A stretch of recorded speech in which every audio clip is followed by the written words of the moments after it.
ભારતીય જીનનું રહસ્ય ઉકેલનાર વૈજ્ઞાનિક ડોક્ટર કુમારસ્વામી તંગરાજ, જેમને વર્ષ 2026માં પદ્મશ્રીથી સન્માનિત કરવામાં આવ્યા.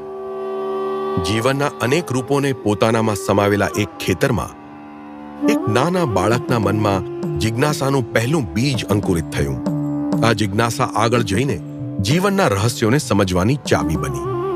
પરંતુ તેમની આ યાત્રા તામિલનાડુના એક શાંત ગામ ચેયુરથી શરૂ થઈને હૈદરાબાદના વૈજ્ઞાનિક જગત સુધી પહોંચી, જ્યાં તેમણે ભારતીયોની આનુવંશિક કહાણી દુનિયા સમક્ષ રજૂ કરી અને તેની વિવિધતાનું અધ્યયન કર્યું.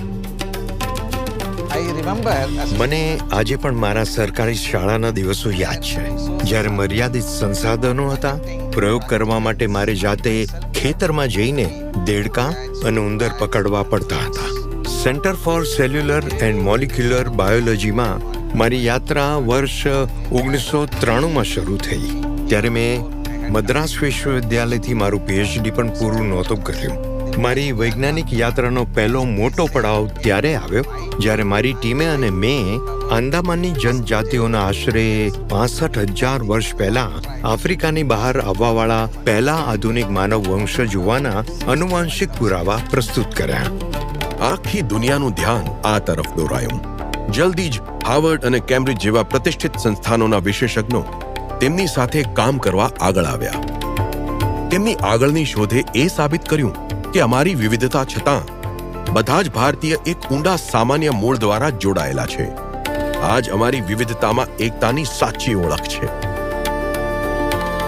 જનસંખ્યા વિશિષ્ટ આનુવંશિક રોગો પર એમની શોધ ભવિષ્યમાં ભારતીયોમાં થતી આનુવંશિક બીમારીઓને રોકવામાં મહત્વપૂર્ણ ભાગ ભજવશે.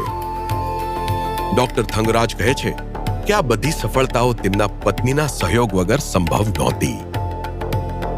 હું ઈશ્વરની આભારી છું કે આમની મહેનતને એક જ વર્ષમાં 3 પ્રતિષ્ઠિત પુરસ્કારોનું સન્માન મળ્યું. અમે બંને CSIR CCMBમાં કાર્યરત છીએ અને અમે વૈવાહિક જીવનના 28 સુંદર વર્ષો સાથે વિતાવ્યા છે. જ્યારે દુનિયા સૂતી હતી ત્યારે તેઓ કાયમ મોડી રાત સુધી પ્રયોગશાળામાં કામ કરતા રહેતા હતા. આ દંપતીને 2 સંતાનો છે અને તેમની વ્યસ્તતા છતાં પરિવાર સાથે સમય વિતાવવો તેમની પ્રાથમિકતા રહી છે. મારું માનવું છે કે યુવા વૈજ્ઞાનિકોએ સખત મહેનત કરવી જોઈએ અને અનેક ક્ષેત્રોના નિષ્ણાતો સાથે મળીને કામ કરવું જોઈએ. આ સમસ્યા સમાધાનને રોચક બનાવે છે અને આનાથી જ દેશ ગૌરવાન્વિત થાય છે. ડોક્ટર કુમારસ્વામી તંગરાજની પ્રેરણાદાયક યાત્રા એ વાતનું પ્રમાણ છે કે જિજ્ઞાસા ખરેખર દુનિયાને સારી બનાવવાની ક્ષમતા ધરાવે છે. ડોક્ટર કુમારસ્વામી તંગરાજ, પદ્મશ્રી 2026.